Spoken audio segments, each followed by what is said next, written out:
Predstavnici Republičkog zavoda za socijalnu zaštitu, predstavnici pravosudnih organa, predstavnici grada Kragujevca, poštovani predstavnici zdravstvenih ustanova, obrazovnih, vaspitnih i socijalnih, kolege iz drugih gradova iz Srbije, ali i iz Nikšića, saradnici i prijatelji,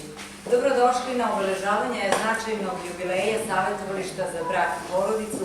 30 godina neprekidnog rada i postojanja. Savetovalište za brak i porodicu u Kragujevcu jeste menjalo svoje okrilje i lokaciju koja je uvek išla uzlaznom linijom i u interesu njihovih korisnika,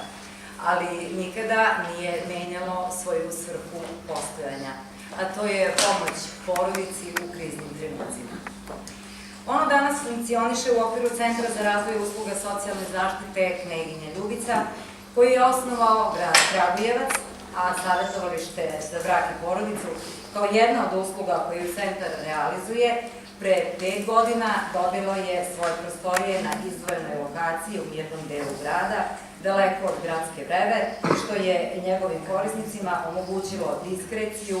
a zaposlenima kvalitetan rad. Pozdravit će vas direktorka Centra Kneginja Ljubica, Snežana Skratić.